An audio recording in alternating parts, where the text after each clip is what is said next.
Hello, everybody, and welcome back to You Can't Win. This is Tom here, and I'm joined by Don as usual, as well as three guests. You all know Professor Pizzagate from our previous episodes. He's joining us once again.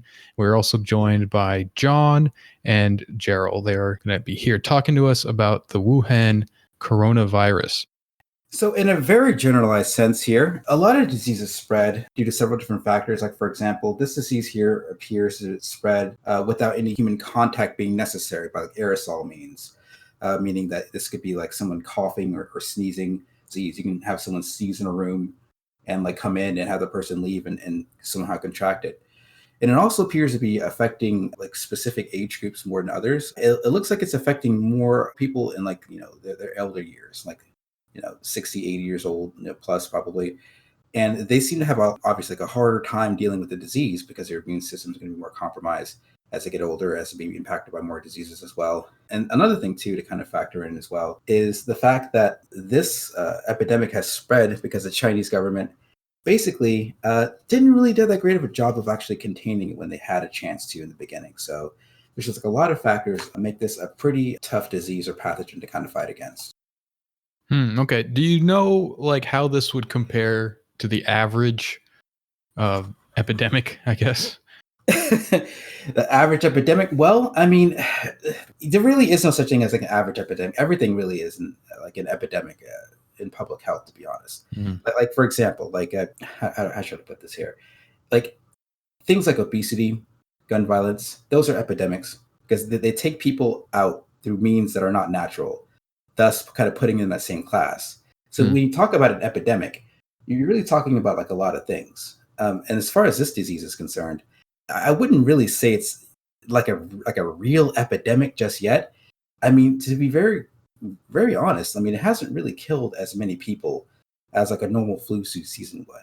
It's killed about like something like 10,000 people so far, probably. I know that's a pretty high number. But in the grand scheme of things, with the normal flu season, you can have like tens of thousands, maybe even hundreds of thousands of people dying normally in the course of that. So, yeah. Okay, so is this like not a dangerous thing or what? Well, that's the thing about it. The incubation period for this disease is like maybe 2 weeks or so. And a lot of the carriers are asymptomatic, meaning they don't really have very many symptoms to go off of. You can't really point at someone and say, oh, this person has the Wuhan flu. Well, I think there's something you can point to tell, but yeah. Well, without getting us, in too much hot water here, I think that you really can't tell who has diseases just yet. It may come from a certain region, but at the same time, like I said before, due to certain factors in the containment of the disease, this disease is spreading pretty fast, and you're not really able to tell who really has it or where they came from, for example. So, I mean, it's not something that you can kind of easily like detect just yet. It seems like testing is probably among the most serious problems that we have with this right now.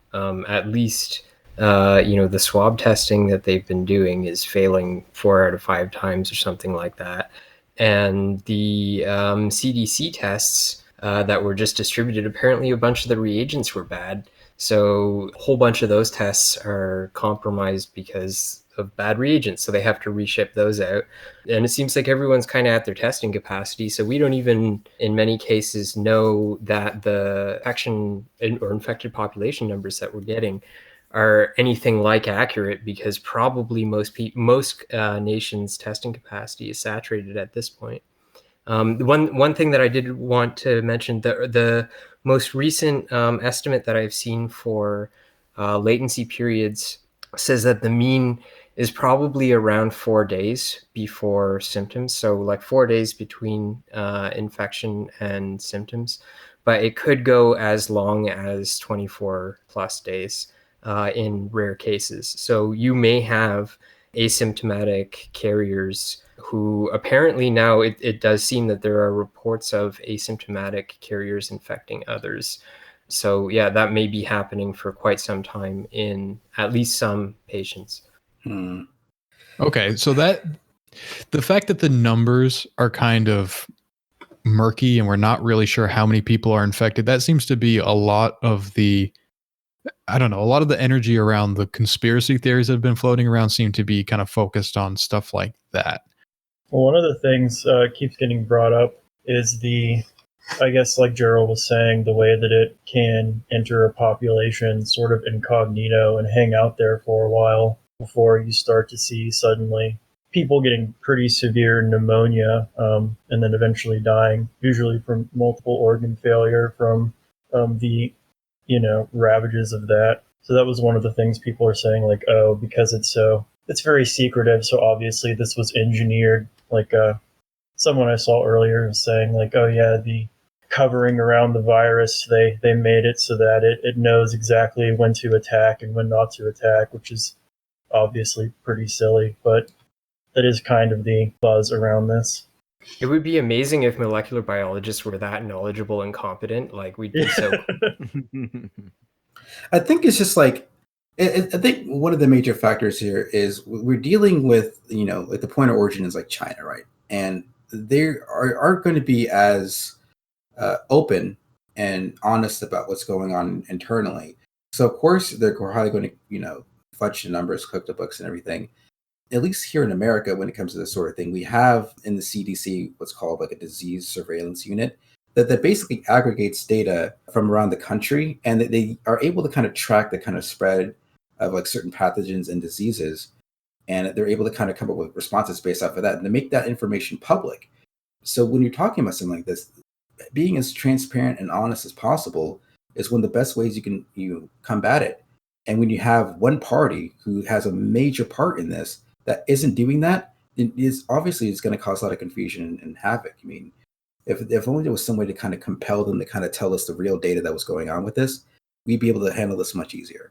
Unfortunately, I think it's going to be the case not just with China, but probably Thailand and a handful of other nations who, because of their reliance on tourism, are probably not going to be giving us real numbers.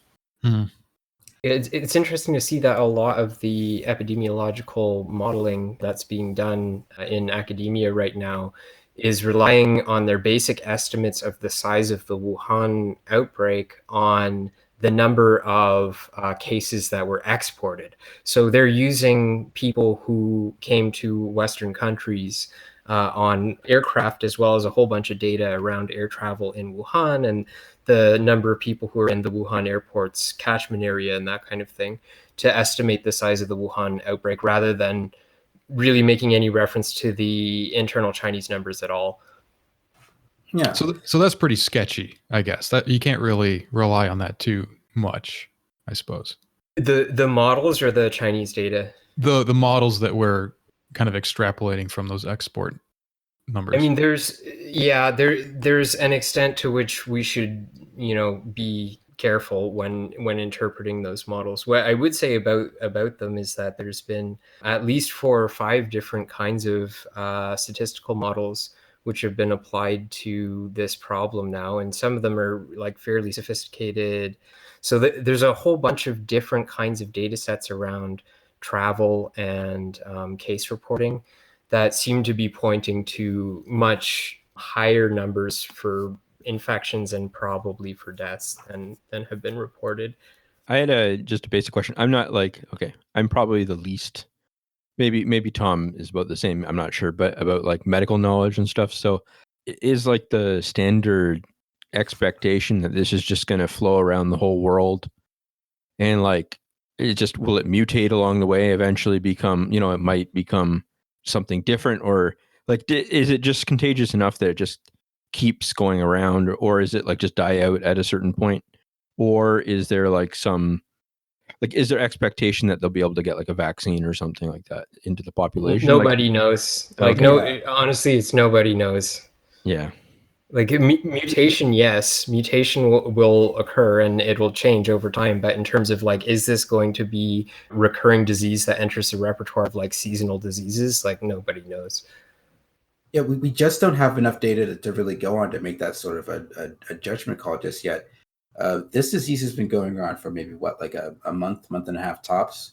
And not only that, we have the problems, compounding the issue with China not giving us the accurate data. Like I stated earlier, we really have no way of accurately predicting anything when it comes to this disease, to be really frank with you. Okay, but I've heard that this virus is somehow similar to like SARS, Is there any sort of comparisons we can draw there, like the way that SARS was contained to a large extent? Can we maybe expect something similar here?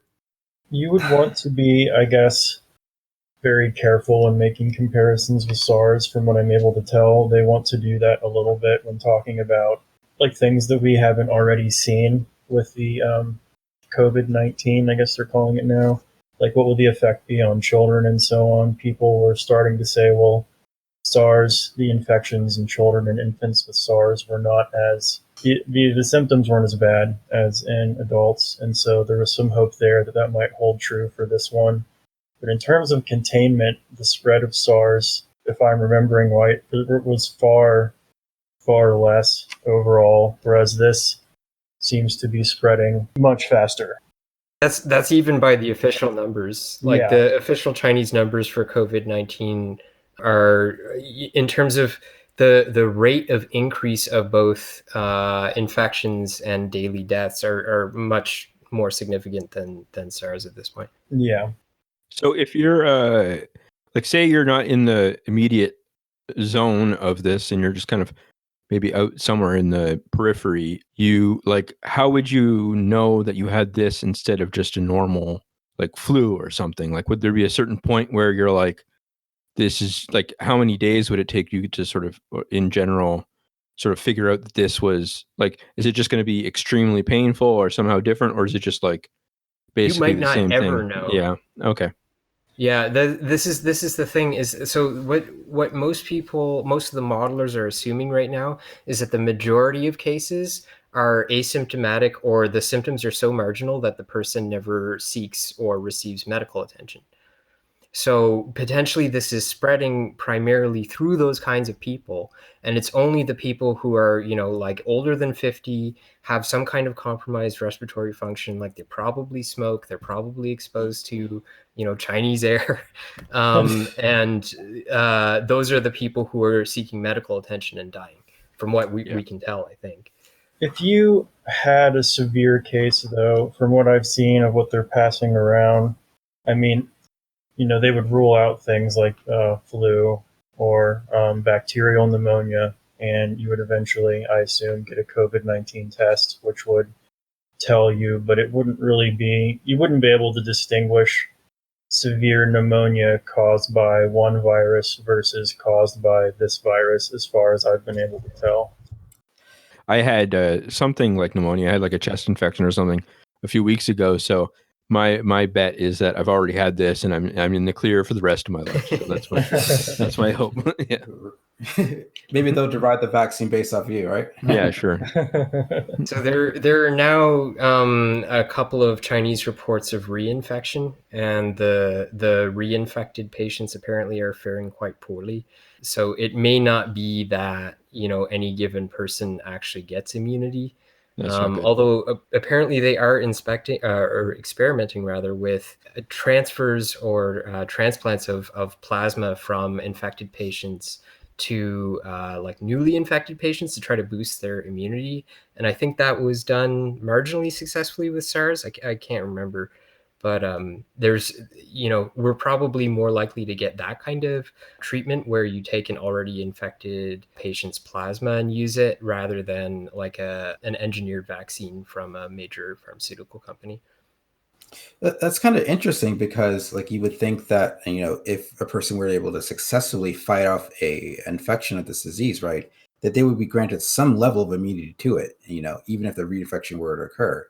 Like, if I get a regular flu infection, right, and I get another one next year, I still have some form. I still have a way of fighting it off, and to just have for there to be like drastically worse, like I guess, outcome for a person who gets a reinfection. That's kind of curious to me. I never really heard of that before, to be honest. Perhaps another check mark in the bioweapon category. I think this is one of the emerging kind of stories in virology, is that some kinds of viral infection, some kinds of vaccination can potentiate later viral diseases. And that, immune responses are complex and antibody responses are complex. And what seems to be the most common, or among the most common suggestions, is that, in some cases, an infection can sensitize a later, some people will say like a cytokine storm or something like that, having those antibodies around. I believe we saw that with SARS somewhat. There was a SARS vaccine that was trialed, and I think there was some kind of reinfection with that wasn't too good. So just what happened to SARS even? Does it just cease to I'm not even sure what happened there. I don't understand. So I think some people do get some cases of it like now and then, but it's not on a global level anymore. It's more of like a regional thing, if I recall correctly. Like more, I think they're mostly like in laboratory releases as well. The infections that do show up. I mean, it's out there, it's circulating, and whatever its ancestors were, in bats or whatever else it was in, or it's probably still circulating. But for the time being, there's not significant numbers of cases in humans to actually rack up deaths for anyone to notice. Wait, did you say bats? Yeah. So I mean, a lot. I don't actually remember if SARS was meant to have a bat host as well. Let me check on that real quick. I think it did have some sort of animal origin. Yeah. Yes. So it was a bat ancestor supposedly with a civet cat intermediate host between bats and humans. So all of SARS and MERS and COVID-19 are thought to be of bat host ancestry, basically. Damn. So MERS was bats getting on MERS camels? was supposedly, yeah, exactly, bats by way of camels, yeah. And MERS, that does still exist in the wild, but it's kind of confined to like the UAE, like 4 people in the UAE or something like that. Right. So should we maybe take a look at some of these conspiracy theories? I know that some of you guys have been looking at these, and I don't know, some of them may have more merit than others, I guess. Sure. If I may go ahead and start.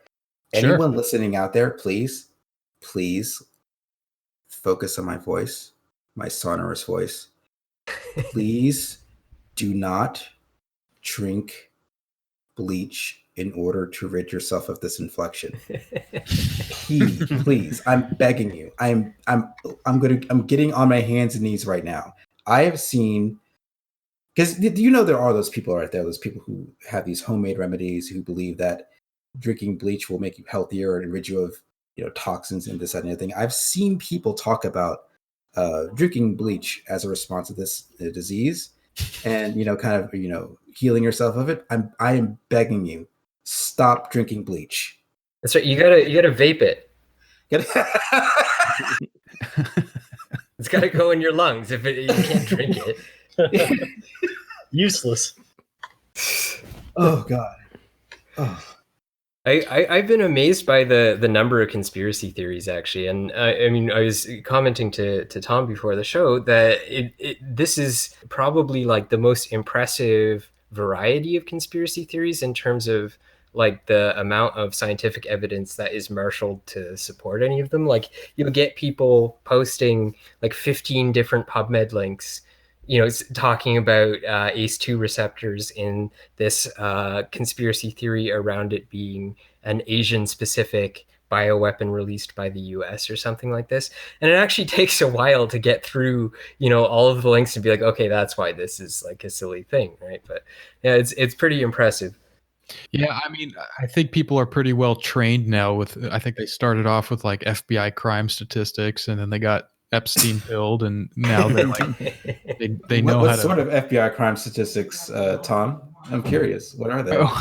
I'm just saying, like the people on 4chan or whatever that are into this stuff. I think they're what part of 4chan, Tom? Tell me.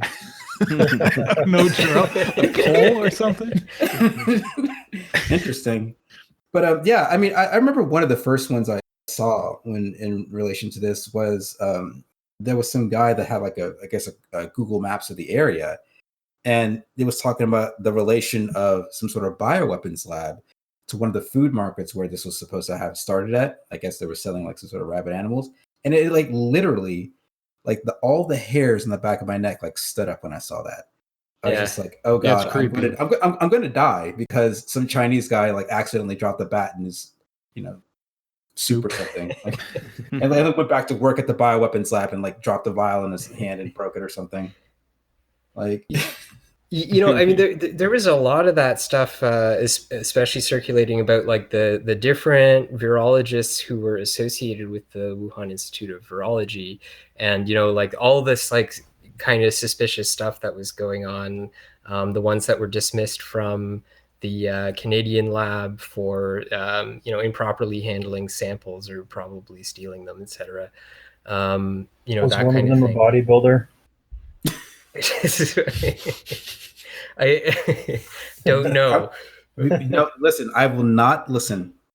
We will not disparage that lady. She is a treasure. All right. Chinese bodybuilder doctor lady. She's great. Yeah, for those of you who aren't in the know, there was a sort of viral article of this woman who was a virologist, apparently, and a bodybuilder wearing a swimsuit. And they had a picture of her that insanely triggered Mike because of the way she was handling the sample. She had her autopipetter upside down, which, if you're handling any kind of DNA sample or RNA sample, results in the contamination of the barrel. And that's when I yell at you and make you disassemble the pipetter, and then you have to sterilize every part in isopropanol and bleach for a day. So, listen, Mike, we don't need trigger discipline for medical supplies. Okay, right? Let her cook. Yeah, it brought to mind the stripping the AR-15, reassembling it. stripping pipetters blindfolded. That's what I'll be training my kids to do. Yeah. So the whole bioweapon theory is pretty. We can just kind of throw that in the trash, pretty much. Like that seems to be a lot of it.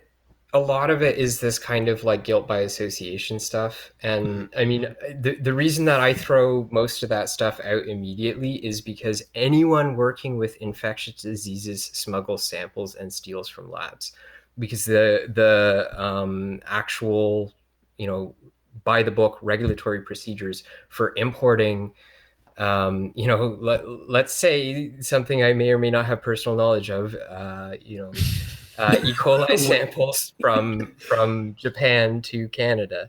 The actual by the book procedure is so onerous that most investigators will prefer to slip the vial in their shoe at the airport and just go through. Wait, what? Wait, okay, let's talk about this. I have never heard of this happening before. Do you mean to tell me that regulations are so bad that it's preferable for most researchers to just do some sort of like hire like a coyote to cross the border, like hand them like a sample of a pathogen? Like I never heard of that. Yeah, like undergrads, man, that's what they're for. You get the undergrad on the plane with the sample. No, it was much more common before 9/11, and I think it sloped off a little bit after 9/11. But wonder why. Yeah.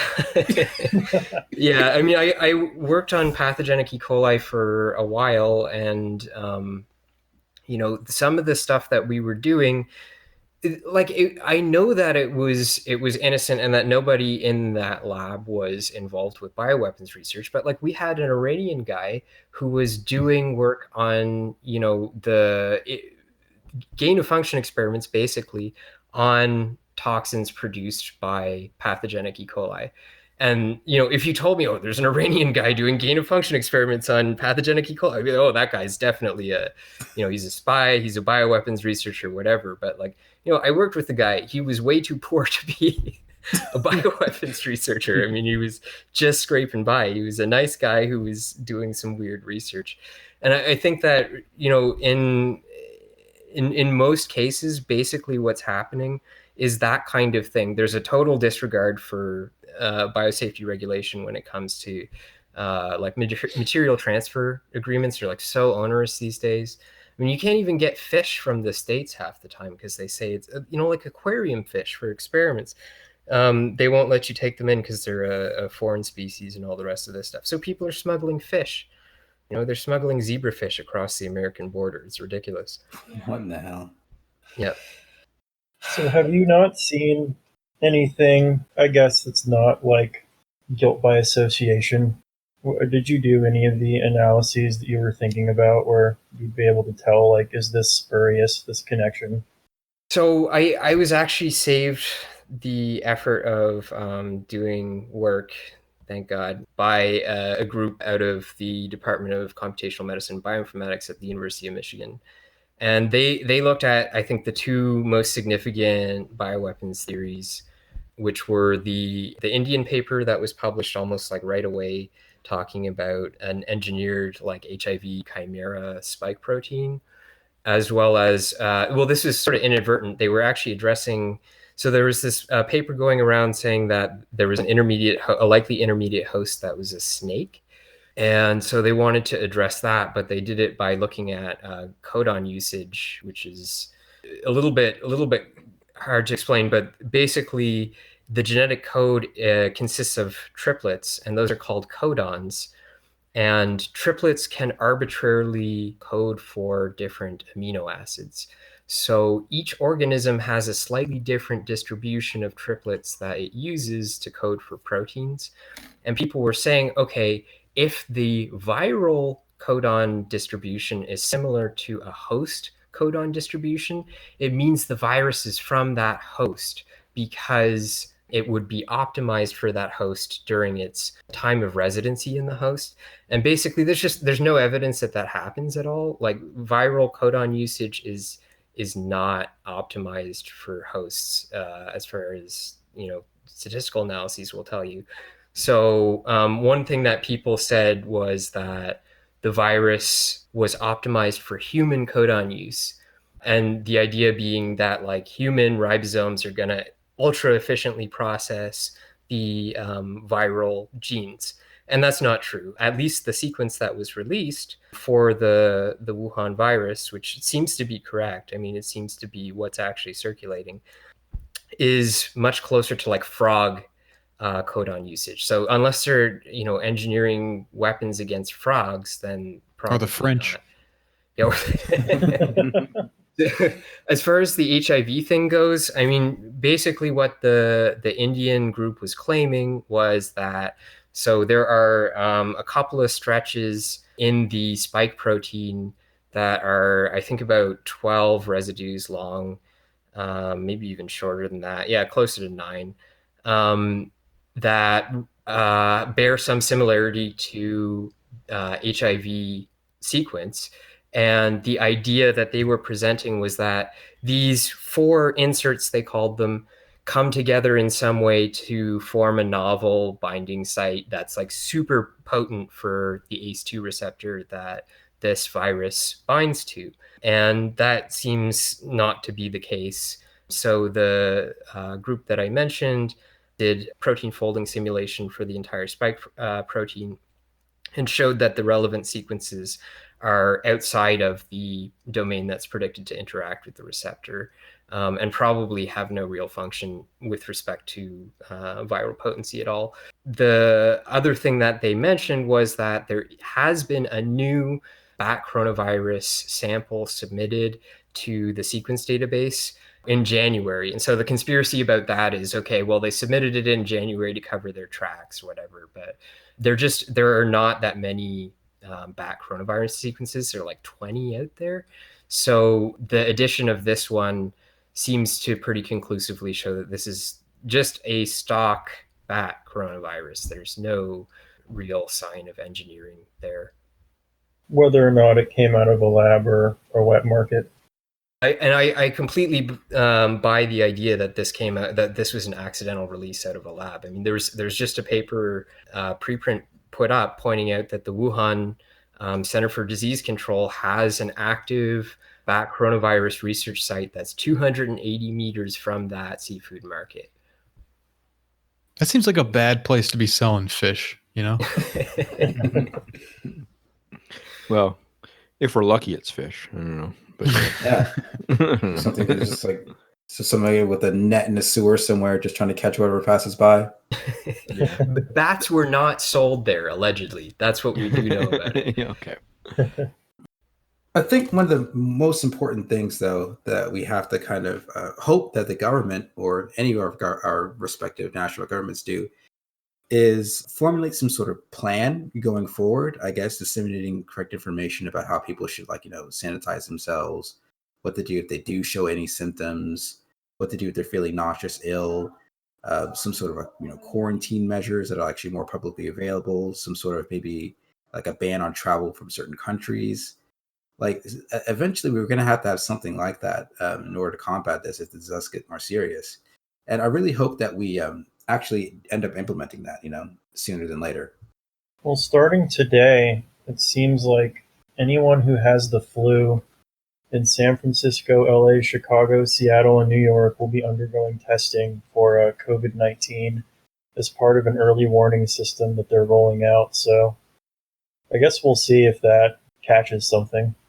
Yeah, hopefully. I mean, hopefully we kind of caught this early, that it's not going to become too much of a hazard to people. Hopefully it's kind of maybe fizzle out like SARS did. God willing. Yeah, we're either in the calm before the storm, or not much will happen from our perspective, I guess. Yeah, I think my biggest fear, like my my paranoia, is this turns out to be something like the Spanish flu. Like 1919, like that's like my biggest thing, because that took out so many people, and they were just like so unprepared for that. And in a lot of ways, we are too. We're not really prepared to deal with the level of paranoia and panic that would cause. And there's just too many, competing voices trying to, disinform people about how to, go about treating it or protecting themselves from it. That it would make it that much more difficult. Yeah, the political climate right now is not the best for cultivating like harmonious relations and cooperation on something like that, I guess. Yeah. Could you imagine just Donald Trump just sitting in the Oval Office, just trying to address the public about the disease and telling them not to panic? just like imagine him just like telling people not to eat bat soup and stuff like. Yeah, just like this. Tell them not to go to the Chinese place on 5th and Main, just specifically just one place. Yeah. I guess that's like in Canada, this has been my main news source on this, tends to be just seeing the stories that are playing here constantly, just basically framing the story as if it's entirely a product of racism. Like that's the end towards Chinese, and like that's like really the main sort of CBC angle on most of these things tends to be, number one, how is Canada affected in some indirect way, or like whatever. And then the second thing is like, all the politicians going to Chinatowns and being like, this isn't a Chinese thing, in some sort of like, there's always like that tilt to make it like a bit smug too. It's also a little bit like, oh, we're enlightened and we're not afraid of some disease or something like that. So that concerns me, because turning not being worried of a disease into a woke thing seems like it's not like a public health strategy kind of thing, Yeah. It's just a way of being kind of smug. And and Mike and I have been, I think, laughing a bit about some of this coverage too, because it really it makes it seem like that there's not concern within the Chinese community too, or something like that too. So which is kind of funny. So yeah, I think Mike shared something in our WhatsApp group that was talking about, it was some newspaper article that was interviewing people that ran this Chinese restaurant, and they're talking about how their business has really died down since this whole virus outbreak and all this kind of stuff. But they failed to mention that 90% of their clientele was Chinese, and it's Chinese people who are not going to this restaurant. Like, they're concerned about it just the same as anybody else's. So it's not like there certainly are people who are viewing this in a racist sort of way, and it's kind of like weaponized in that kind of way. But I think by and large, people are just concerned about it because it's it's something that you can get sick from, and that's just what they're worried about. They're not worried about like, oh, the Chinese or whatever, My observation is that ethnic Chinese are far more concerned about this than anyone else. Which makes sense, right? Like, it's from China, so. Yeah, and I think they have a better idea of what's going on the ground in general, and they have a better idea of how far they should trust government numbers, right? So. Yeah. I've seen a lot of really crazy stuff. I think we had like a mutual person that we both follow on Twitter post some pretty graphic things in their, I guess, attempt to kind of show people that the Chinese aren't very hygienic. Big Dave? No. There's the other guy that posts terrible things. But no, I mean, every culture has people like this. Every culture has people that maybe don't have the best sanitary practices or eat things that maybe they probably shouldn't, eat on a regular basis. Sure. And there's no reason to kind of, denigrate any kind of particular people or make an example of them as if that doesn't happen in your own in-group. But at the same time, there is a very, very specific place we can kind of point to and be like, hey, this specific disease oriented from here, how the heck did this happen? So there does have to be kind of like a little bit of a look into that. But at the same time, that shouldn't be an excuse to be racist or be a shithead. So yeah, that's the thing, I guess. Like, I don't really know. Like, is it often the case that something like this will crop up because of some specific thing that's happened, or can these kind of just develop in a sort of organic kind of way that they just happen sometimes? I mean, when you're interacting with other people and these things can happen. Like with Ebola a few years ago, there was a lot of people that were maybe not eating the best of meats that kind of, came into contact with some, bush meat out in the jungle somewhere. And they unfortunately passed the disease on. And, Ebola does kind of is transmitted by like bodily fluids and other means like that the body kind of secretes. So, unfortunately, there were some kind of practices that weren't done effectively. And that's why the disease spread as like it did. But luckily, we were able to get the word out to people that they should maybe change their habits a little bit and be a little bit more mindful about future practices that they take part in. And that disease no longer poses the threat it did beforehand. So, I mean, obviously, we do need to take a look at some things that are done, but obviously, be mindful of other people's like ethnic group or religion or whatever, and make sure that you're out to inform people and help them out and not just be negative about it. It's worth remembering that, if you're in North America, you live in a nation that has the most disgusting concentrated animal feed operations on the planet. Yeah, I was thinking about that. Guaranteed, 100% guaranteed to give rise to some kind of pathogen eventually. There are people that eat roadkill on the side of the road here in America. So we can't really point and laugh at Chinese people for eating a bat. We have people that literally pull over excitedly because they saw like a possum that was like half run over. My impression is that a lot of those specific practices, like the unusual animals and stuff, are like not really traditional dishes anyways. They're things that arose kind of like after the Cultural Revolution or during times of relative low availability of calories for the Chinese people in the 20th century. Exactly. Like the reason why people like French people, eat escargot or snails is because that was something that they needed to do when the Germans were trying to occupy Paris during the Franco-Prussian War. So we can't really kind of laugh at one people for eating strange things and then go spend like $100 to go eat something that's even worse.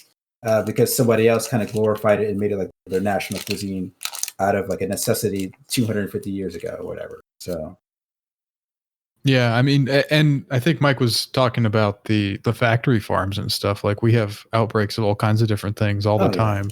Yeah, those farms are like disgusting. Like they are absolutely disgusting. The animals basically live only to suffer, essentially, and are kept in like the worst possible conditions. And we're gladly out here eating, steaks and hamburgers and chickens and everything, and don't really know exactly where it comes from, what kind of condition that meat was in before it was slaughtered. So, I only purchase from Amish farmers. That's good. I mean, I don't know if you're joking, but that's actually a good idea. Yeah. I'm joking, but it's aspirational. Yeah, I think there's a few like halal operations that are sourcing only from Amish farms that seem pretty good. Yeah, that's the dream for me, to be able to get easy access to something like that. The other thing people bring up is like hand washing is maybe not the best in a lot of Chinese cities.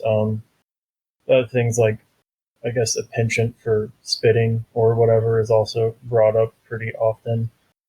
Is that an actual thing that is that a real problem, spitting? I haven't ever lived there, so I can't say. But honestly, these things should be blamed on the government. I think it was brought up by a doctor in Hong Kong right after SARS was kind of winding down, and he said, people are really vigilant right now because SARS just happened, and the wet markets, they're trying to shut those down. They're trying to keep everything really clean. Like hygiene is going to go up for a while, but people are going to stop caring. The government's going to stop enforcing these things, and something like SARS is going to come back very soon.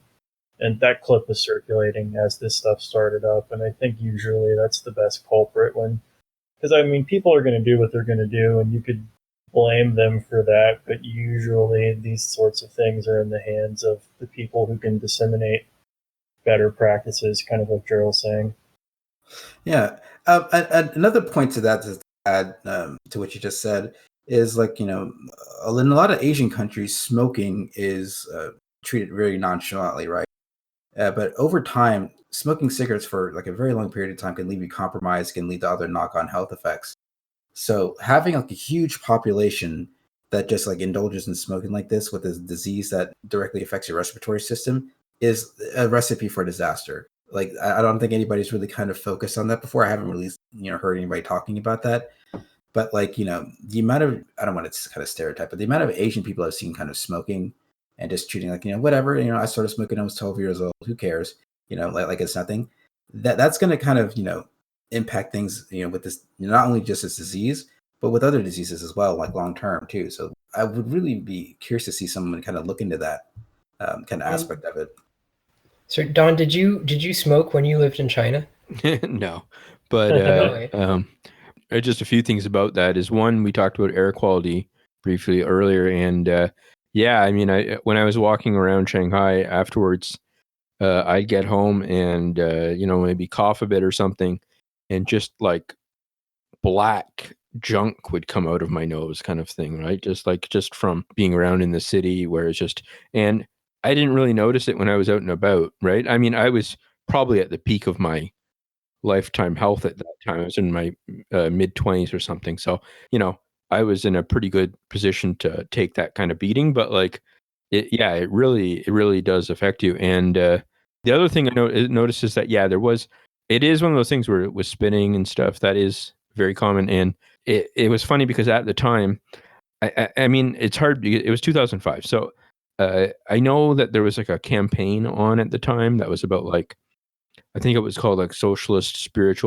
spirituality or something like that. Or anyways, but it was like a list of things you saw everywhere, and one of them was to stop spitting, and it was like, it was basically like a campaign to improve people's behavior on the streets. And I thought that was kind of funny because, I mean, you see like some public health kind of things, but you rarely see like just something like, here are the things that the public is doing badly or something kind of thing, and one of them was spitting. And I think that was actually part of the lead up to the Olympics when that happened in 2008. So I think that there was also, it was part of like a broader theoretical campaign to make it so that people were behaving nicely and for foreigners.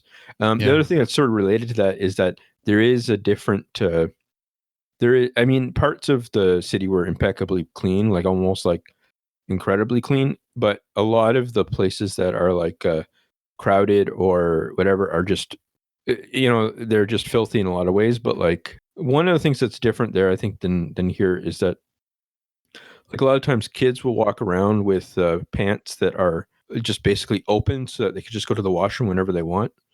And so they just start peeing on the street while they're walking down the street or something like that kind of thing. And I think a lot of things like that are, I don't know, it's just a very strange experience if you haven't seen that before, because, people are spitting and there's kids peeing and, there's all this like rotted vegetable smell or something. And you're kind of like, yeah, I don't know. It's a different experience. I mean, yeah, you get like different things here, but yeah. That was Don's Werner Herzog speech about China. Yeah. So I don't know. It's a very strange situation. Yeah. But I mean, especially with there's so many people around too, like just because it was in Shanghai, so it's just packed.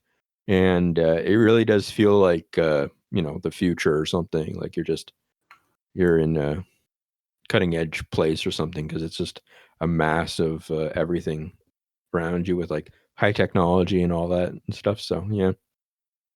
It's the children's, they walk through a high-tech city with their pants open.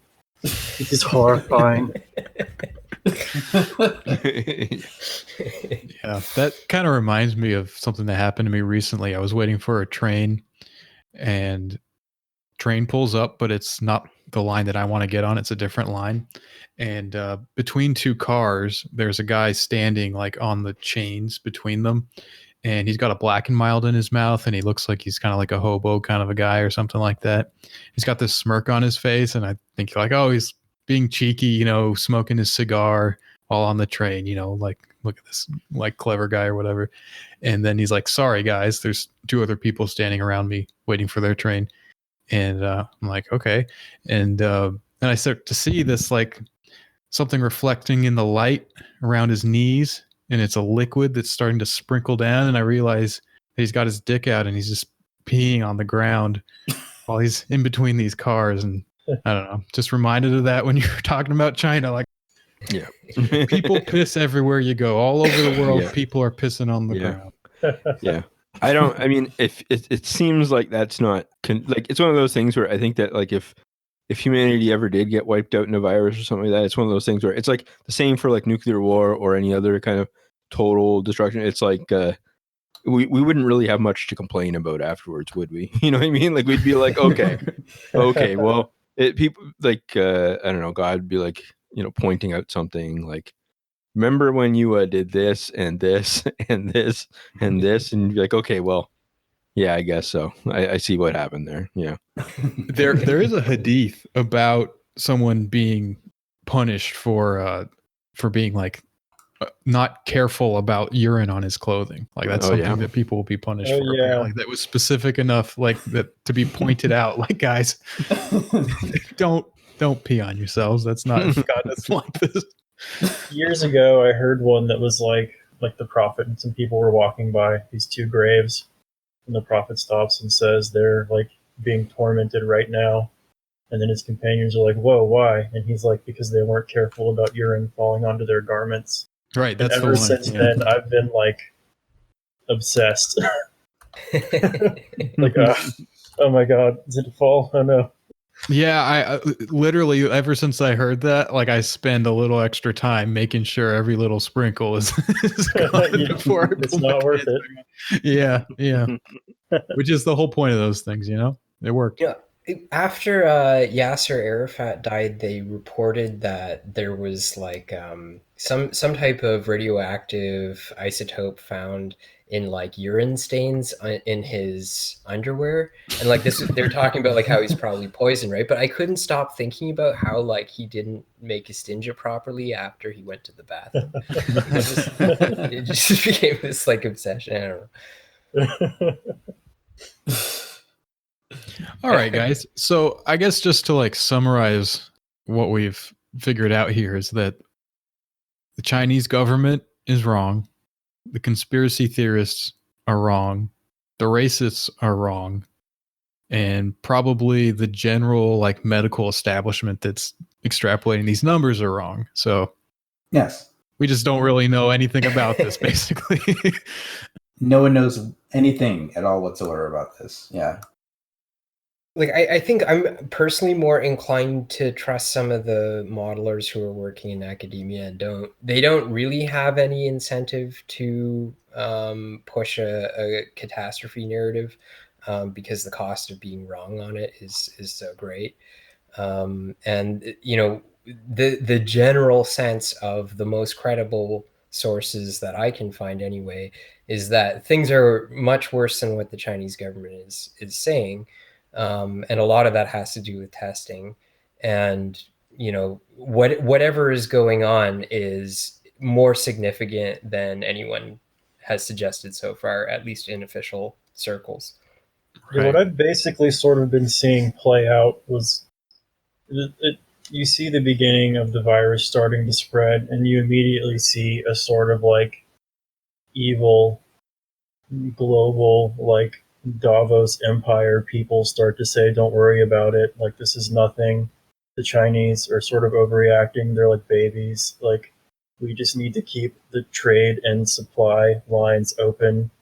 And that was really the message from WHO, was like, don't freak out about it. It's not really going to be anything, until it got so bad that WHO was sort of forced to join the people calling for quarantine. But at that point, you could really see that a lot of the vested interests were not going to be in making whatever decision would perhaps save the most lives, but maybe their calculation would be something like, well, we are saving lives by keeping international trade like going at the pace that it needs to go at. But as that has kind of happened, then you got a lot of people saying, well, everything's fine, like, it'll just kill Chinese people, but it probably won't kill us whites over here, so like we don't really need to think about it. And the people on the other side saying, like, I've already bought 2 months worth of food and I'm not going to leave my house, I've quit my job. And kind of in the middle of all that, you have a scientific community not really sharing the sentiments of the administrators, we'll say. Like Mike is saying, very early on, you had the Imperial College model come out that was saying, gosh, like a month into it, they were suspecting like 100,000 people infected, which now in retrospect seems right. We've had a few more since then. And honestly, it could be like this could stay contained for a while, but from everything that I've seen, like the virulence combined with the fact that people have already gotten out of Wuhan, people are all over East Asia with it. Like, we're seeing a possible outbreak that's going to be starting in Thailand and I believe Malaysia as well, but probably other countries. They're suspecting there might be an outbreak that's in the incubation stage in the UK. So it's a very real thing. Like, we could be seeing self-sustaining outbreaks in Western countries, and that's not off the table by any means. So it just sort of remains to be seen. Yeah. So I guess to add to the list of people who are wrong is also the people crying anti-Chinese racism against anyone who's concerned about this. That's also not the right take on this. Mm-hmm. It's insane to me that that's been the primary line that at least the media in Canada has been running with about this. Is like the primary focus is there's no problem. It's not here. You don't need to change anything. And like talking too much about this or not attending Chinese New Year dinner is racist. Like that's just completely baffling to me. And maybe it's not surprising that many of the same people who are in charge now were also in charge during SARS. And, like they claim to have reformed their practices because we had reports written and this kind of stuff. But the basic public administration structure does not seem to have changed. And they seem completely incurious. I mean, we were having reports as early as January that the virus was possibly airborne. And, I was reading those reports from Chinese hospitals and then turning on the TV and seeing, Canadian public health administrators up on the screen saying coronaviruses are not airborne. They're transmitted only by droplets. And so we don't need to do contact tracing beyond a 2 or 3 meter spatial radius around the infected person. It's like, and they're talking about planes, right? Like they're talking about someone who is exhaling an airborne virus on an aircraft with recirculated air. And they're saying like, no, it's fine. Don't worry about it. Like, we're just check within 2 or 3 meters and just follow up with those people using tests that we now know are frequently failing. So, is this a responsible response to this virus? I would say no. Well, I think we can kind of sum up everything that Mike and John have said here with what Bob Page said at the beginning of Deus Ex. Why contain it? Why contain it? That's it. Deus Ex was right about so much. Yeah. I think one thing we, I guess, didn't talk about was that some of the problems China's having internally with their economy, the quarantines, like affecting their ability to actually transport things and get business done internally. I saw like Twitter videos of people shutting down the streets, sort of like citizens just banding together and shutting off, roads, access ways, just trying to like close off their villages. And it kind of looked apocalyptic, but I haven't really heard anything about it since. Oh, yeah, I know. I know Mike sent out a couple of articles from Zero Hedge about it. I haven't really, and plus those articles were from Zero Hedge, so you have to take those with a grain of salt. So Yeah, you never know. It's hard to say so much about it going on in China, is because it's all anecdotal, and you've got videos that it's like this could be real, or some guy could have just filmed this, or it could be from like 20 years ago. yeah, a lot of those videos, I really feel like there's some sort of weird agenda, either trying to depict Chinese as being these like barbarians or whatever, unclean and don't know how to behave themselves, or they're like it's like literal Chinese Communist Party propaganda where like people are dancing and smiling in the streets while like some old man in the background just like face planting from organ failure in the background. I'm actually in a Calculus 2 class right now with a lady whose whole family is living in Wuhan right now. And she's just been saying that they're basically just hiding inside. So not really like much to know. They've just been inside their house ever since the beginning. That's where they ought to be. Yeah. I think I saw some. I think I saw a video where like they had some sort of, I guess, Chinese soldiers or whatever welding apartment doors shut. I guess as there's quite a few of those. Yeah, which is a pretty extreme. Like, what's going to happen once this is over?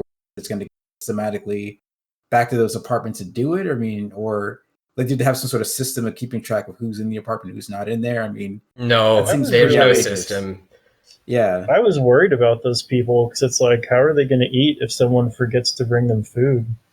Oof. And those are Chinese cops. They don't give a damn about anything. There's no system. They're not checking on anyone. If you pay them money, they might show up, but that's it. Oof. Golly.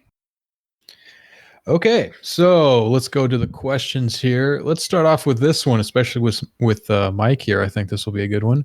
What are y'all's opinions on gun control? Did the ancient Romans have guns? The ancient Romans.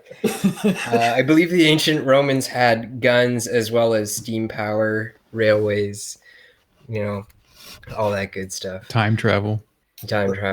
Exactly. Yeah. My opinion on gun control is that people who are comfortable with being armed should be armed, and particularly if you live in a state that's based on genocide, that's built on the bodies of Native Americans, you should probably be at least a little suspicious of the idea that the state should have a monopoly on armed force, I think. But yeah.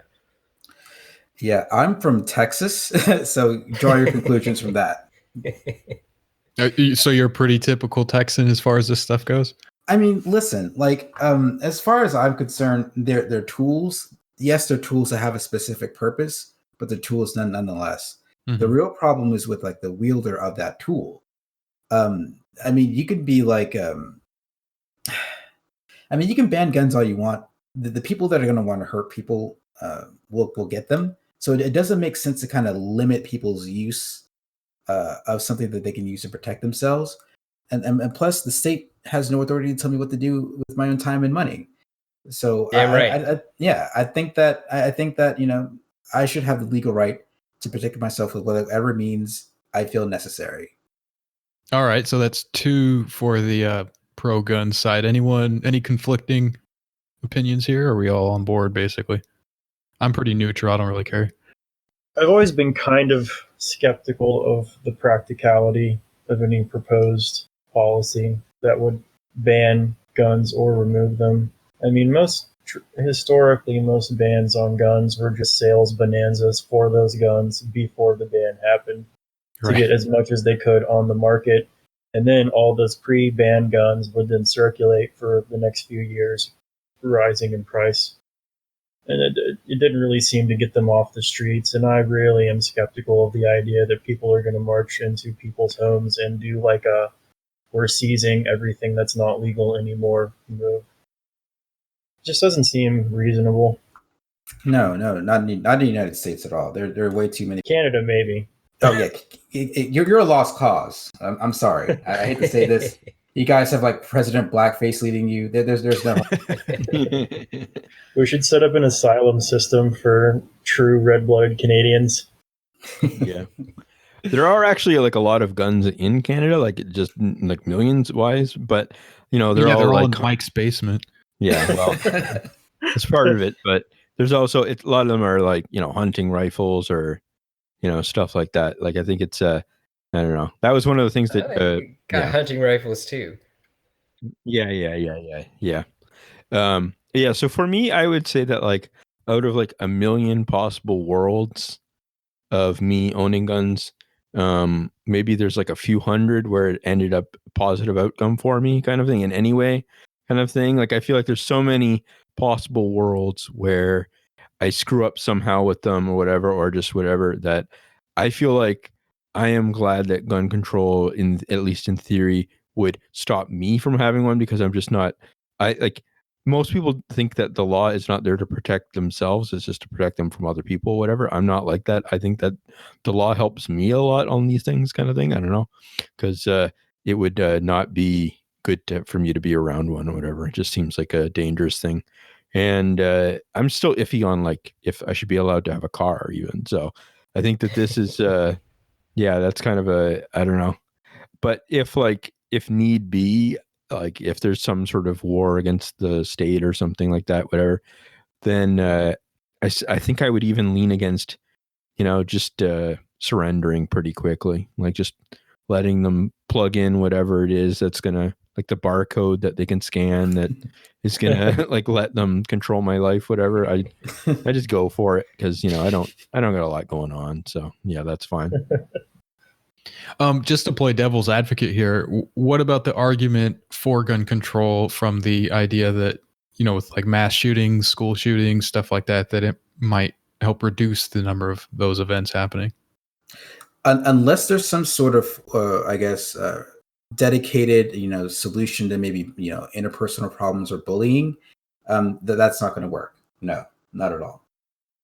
I tend to agree. See the MK Ultra episode. Or that, got to make sure that your children aren't, watching too much Nickelodeon. Otherwise, they're going to get programmed to murder each other, I guess. Yeah, keep them off the electric Nick. Yes. Actually, I would say that Canada's level of gun control, or our gun laws, which I understand are totally unacceptable to most sort of American gun owners, but one thing that they do is, make sure that the population of people at the range are mostly very patient and, not very headstrong, not very, they're not likely to shoot you, put it that way. So that part is positive, and I think I am for a level of regulation and for a level of checking and due diligence in terms of who's actually buying these things. But in terms of the actual confiscations and stuff like that, I mean, even in Canada, like when you're talking about handgun bans, if you talk to any of the cops at the range, those guys don't want to do that. Those guys don't want to go door to door confiscating people's handguns. That's a nightmare for them. So I don't even know if it's practical here. Yeah, that sounds like a hellish task. Like, yeah. Walk into this person's house, has a gun, and take it from them. That's not going to end well. Like, 99 out of 100 times, maybe it works, but the one time it doesn't. There's a lot that can go wrong, and there's very little that's achieved by doing that, because those police officers are perfectly well aware that handguns that are used in crimes are infrequently registered. Right. Okay, so let's move on to the next question here. This one says, will the world stop persecuting the most vulnerable group, IBS sufferers?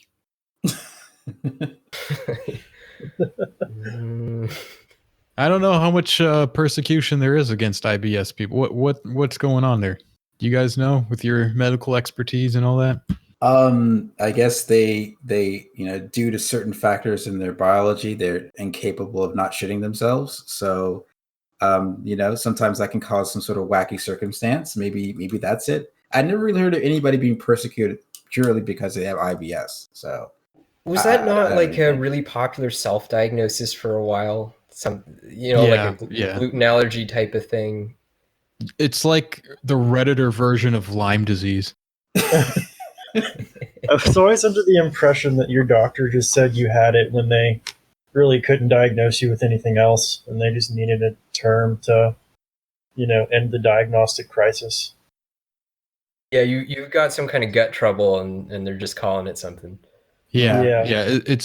It's like you eat too much fast food. You eat nothing but like red meat and cheese. So your guts are always, just a mess. So yeah, you have IBS now. You have a disease. Yeah, like 8 years ago, I was eating McDonald's pretty regularly, and maybe noodles at home, and otherwise it was just like coffee and cigarettes, and I couldn't go to the bathroom for like 2 days, and then I was in horrible stomach pain. And eventually it all took care of itself, and I talked to my doctor, and they were like, "Yeah, you should change your diet." That's the kind of oppression that they're talking about, I guess. So we need to organize all these people.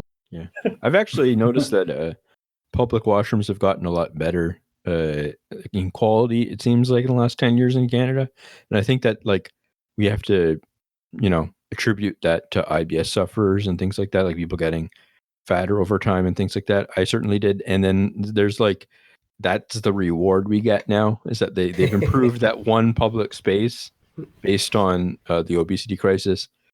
And every other public space is deteriorated, but like if you go to a train station, their bathrooms are better. So yeah. Okay, so next question here is for Donald, really. If Gal Gadot asked Donald to be a Mossad asset, would he do it? No, I would not. And not only that, I don't think she would because she's very pro-peace. She's very against war. And she actually contradicted and stood up for someone that was being attacked by Netanyahu recently. She defended them against Netanyahu. And so I actually see her as a future prime minister of independent Palestine. I think that she could unite the two sides of that country, with her pro peace agenda, and she could be like a celebrity president, like Trump. So yeah. Yeah, I disagree with that, but we'll just move on. Is there anything useful to be gained from reading Settlers? So this is talking about the famous book / zine / meme that argues that there is no such thing as a white proletariat. It's a Marxist thing, and it's a history of the United States that is seeking to demonstrate that white people have always acted as a kind of garrison against the real working classes of the United States that are the what do they call them? The internal colonies of Black, Brown, Indian people, stuff like that. So, is there anything to be useful to be gained from that book? I think it's an interesting read. We'll probably do like a Patreon episode on it at some point. Actually, we kind of did the Maoism, Third Worldism one. No. We did a whole one on Sekai, I think. Okay. Well, we've already done an episode on that. Yeah, I mean, I think it's a fun read. I don't think it's a very solid argument, but there's definitely like interesting anecdotes, and it's an interesting perspective to look at American history from that lens. But I don't think it's like the whole story. I don't think it really is a solid argument or anything. But sure, it's not a long read. It's not going to take like much time to get through. So why not? Plus, they do fun things like triple Ks in America and stuff like that. So United Snakes, I think as a Black man, there is a lot of truth to that about how oftentimes the white working class has been rallied against us in particular, as Black people, instead of actually unifying with us to actually increase our power as working people. So not having read that at all with your summary of it, I would probably agree with that. With that analysis, yeah. Sure. Like I think there is a lot of validity to it. And he definitely shows that throughout American history, the white working class has been used as in this kind of weaponized way against the working class as a whole. I'm not arguing against that idea. I think that's true. And that's been like that's a pattern, right? But I don't think that is the whole story that tells you, well, then we just can't work with white people as a whole. Like they're not part of any kind of solution or something like that. Like that falls apart for me when it gets to that point. Yeah. And Jay Sakai actually says that that was incorrect interpretation that is just kind of being extrapolated. But there are a lot of people online that sort of take the critique of colonialism so far that it falls, like it just becomes a paralysis thing where it's just like there's no way to be a good person within a system that's bad kind of thing. Is just a general truth that people take and then extrapolate it into there's no way for a left to do anything as long as they're not 100% oriented on this one issue or something. So yeah, I have heard that it was discursively important from people who were in the scene at the time. Like it started a conversation that was needed, which was interesting to know historically, because I definitely was not, aware of communism at that time. Yeah, that's probably true. I mean, that seems fair. Okay, so since we have two Canadians with us today, including Donald, I think this one would be good. Would you guys prefer to be on Yonge Street or Bloor in Toronto? So I have no idea what those streets are, if I'm pronouncing them correctly. no, yeah, Young Street. Yonge Street? Yeah, Yonje or GE. Yeah, just Young Street. Yeah, okay. like young person. Yeah. What's the significance of these streets? Is this just a meaningless question? It's a little strange. Young Street for one thing is the longest street I believe in the country. It's a very long street. There's many different kinds of places you could be. Bloor is pretty long as well. The two join at the larger subway interchange downtown. I don't really know how to answer the question, though. All right, just another moronic question from our Canadian listeners there. Right. I'll say Bloor because the annex can be pretty nice at times. So yeah, Bloor's probably more hospitable and has fewer strip clubs and vape shops and Korean restaurants that won't seat white people and stuff like that. Wait, what? It's a beautiful city with many neighborhoods. All right, moving on. We'll have to go there sometime. Should mashed potatoes be considered a dessert dish? What? No. Yeah, no. Emphatically, no. I think that's another Canadian question. That just seems Canadian to me. It's a sort of poutine addict up north just sending in questions, nonsensical ones. If you put chocolate syrup on it, no, you might be. No, please don't. Yeah. Mike, no. Then you can do I think that's maybe what they do when they're doing commercials for ice cream, maybe because it could kind of look like ice cream, but don't eat it. All right. This one says, "Hey fellas, love the pod. Wondering if Tom has seen the show Rami.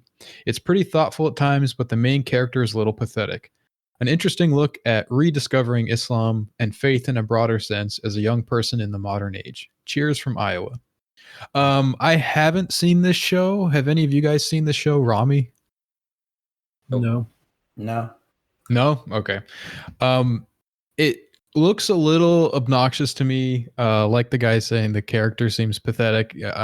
From what I understand, it's this guy who's trying to wrestle with the conflict between his faith that doesn't want him to have premarital sex and doesn't want him to eat bacon, and the fact that he wants to eat bacon and he wants to have premarital sex or something like that.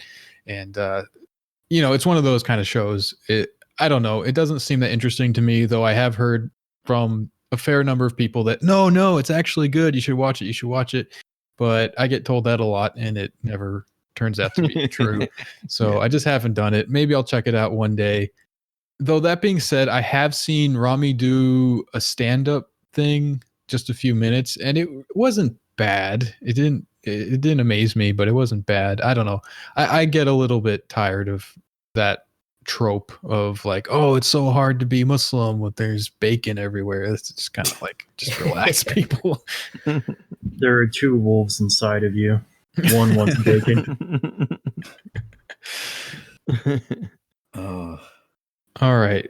This one says, I'm struggling to stay focused at my boring office job. What would you guys think is a good, healthy way to decide whether to leave a job or stick with it?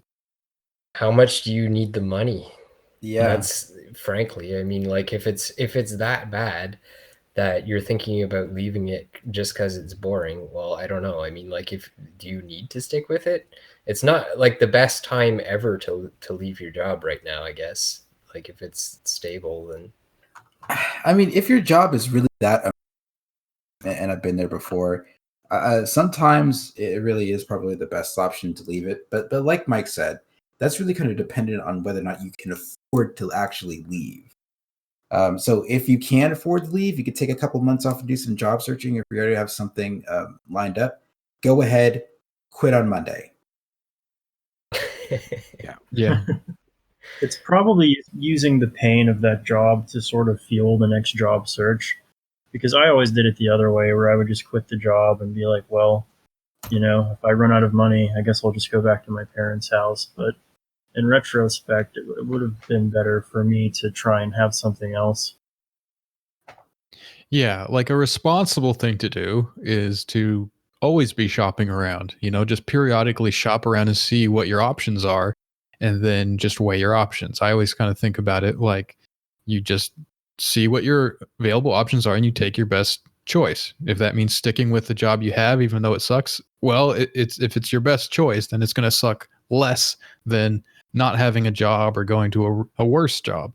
If you can find a job that you think you'd like better, then go ahead and take it. Even if you don't mind the job you have now, a better option, go with that one. So it's really just a matter of being aware of your options and then making your best choice.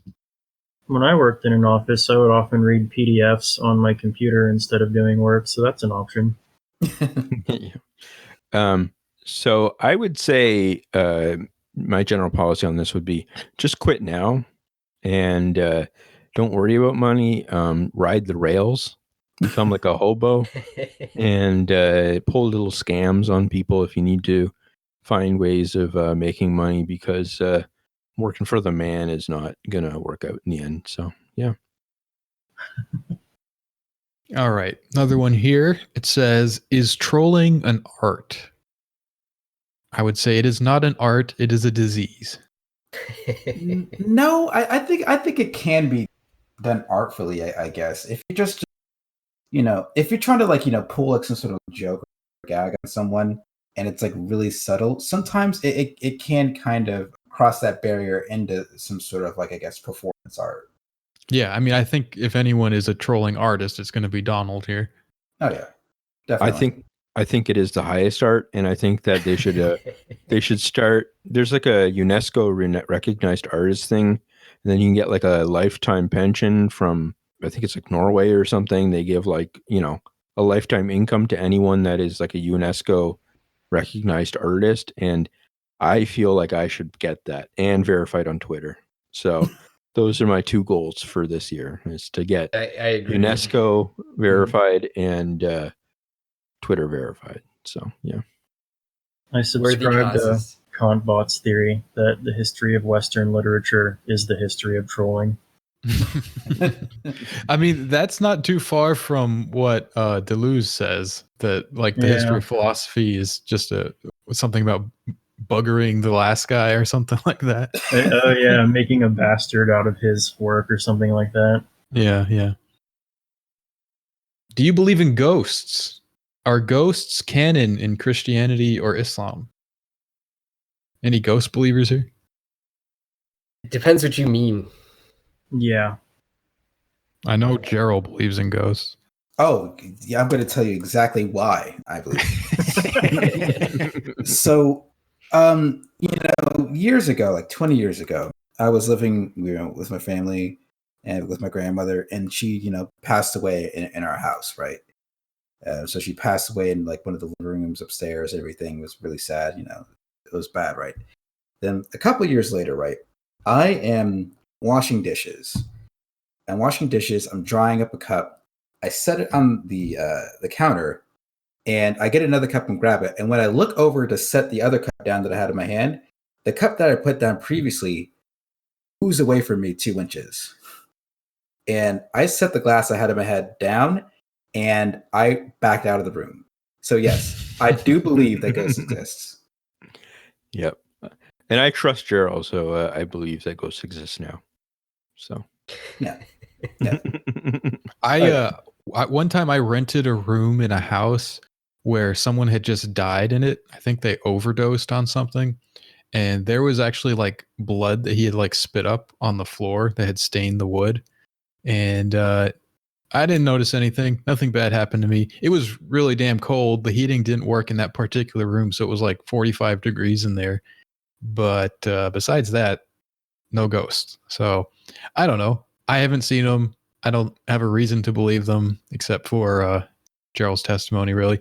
So yeah, I don't know. I have no opinion. I believe in elves, fairies, and jinn, but I don't know about ghosts.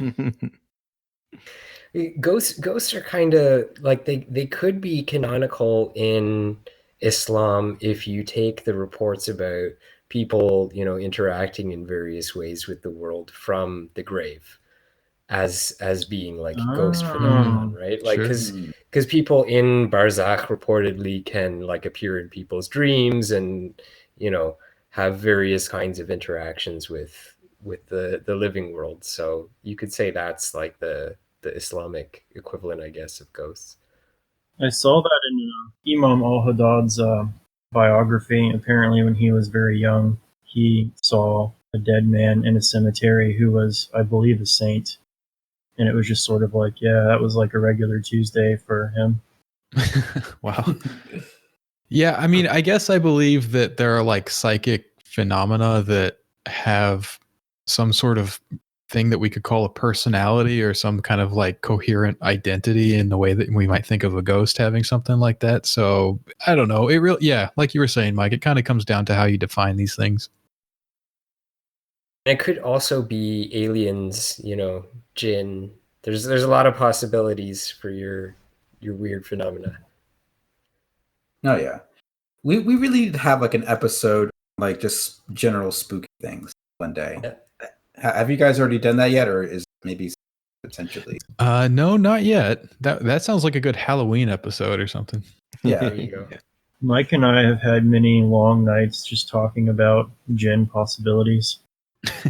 Yeah, there's a lot of explanatory value in jinn. Let's put it that way. So yeah, a lot of deep YouTube dives. Yeah. Oh man, wonderful. Yeah. Okay, so let's do one more question here. This is, can we vote to kick someone out of the Discord if they happen to be profoundly annoying? I'll kick in an extra $5 a month to cover their Patreon. No, don't be a pussy. You can't kick me out. I'm an admin. It's too bad. You have to deal with it. Actually, now you have to come on the show and confront that person. That's what you have to do now. Oh, that yeah. would be great. Yeah. We got to quash the beef. Exactly. 2020. Yeah. Yeah. All right, guys. So I think that's going to wrap it up for today. Thanks for coming on, John, Mike, and Jerel. That was great talking about the Wuhan virus and everything. Yeah. Yeah. Good, thanks good for to having be here us. with you guys. Yeah, It thanks, was really guys. good to finally come on the show here and had a great time. Cool. Oh yeah. Yeah, so thanks for listening, guys. If you'd like to get a second episode of You Can't Win every week, you can subscribe to the Patreon, and that'll be made available to you. And you'll also get access to our Discord, where you can chat with our community, submit questions for the Patreon episodes. So thanks for listening, and we'll catch you next week. Break bread with the enemy. No matter how many cats I break bread with, I break who you sending me. You motherfuckers never wanted nothing but your life saved. Bitch, and that's on a life day. I'm getting down. Like a nigga said freeze. I won't be the one ending up on his knees, bitch, please. If the only thing you can't steal was came out to play, stay out my way, motherfucker. You be gonna rock, you be gonna roll. You be let it pop, don't let it go. What? Let's go. to you. He gon' give it to you. X gon' give it to you. He gon' give it to you. First we gonna rock, then we gonna fold. Then we let it pop, don't let it go. X gon' give it to you. He gon' give it to you. X gon' give it to you. He gon' give it to you. Ain't never get nothing to me. Every time I turn around, cats got their hands out, wanting something from it. I ain't got it, so you can't get it. Let's leave it at that, cause I ain't with it. Hit it with full strength. I'm a deal nigga, so I face the world like a girl in the bullpen. You against me against you. Whatever, whenever, nigga, fuck you gon' do. I'm a wolf in sheep clothing. Only nigga that you know, you can chill. Come back and get the streets open. I've been doing this for 19 years. Niggas wanna fight me, fight these tears. I put in work and it's all for the kids. These cats still forgot what work is. They don't know who we be looking, but they don't know who they see. Nigga, first we gonna rock, then we gonna roll. Then we let it pop, don't let it go. X gon' give it to you, he gon' give it to you. X gon' give it to you, he gon' give it to you. First we gonna rock, then we gonna roll. Then we let it pop, don't let it go. X gon' give it to you, he gon' give it to you. X gon' give it to you, he gon' give it to you. Hey yo, where my niggas at? I know I got them down in the greens, give them love and they give it back. Talk too much for too long. Don't give up, you're too strong. Love to the wild, wild hunters. Shout out to niggas that done it. And it ain't even about the dough. It's about getting down for what you stand for, yo. For real. Gonna rock, then we gonna roll. Then we let it pop, don't let it go. X gon' give it to you. He gon' give it to you. X gon' give it to you. He gon' give it to you. Gonna rock, then we gonna roll. Then we let it pop, don't let it go. X gon' give it to you. He gon' give it to you. X gon' give it to you. He gon' give it to you. First we gonna rock, then we gonna roll. Then we let it pop, don't let it go. X gon' give it to you. He gon' give it to you. X gon' give it to you. He gon' give it to you.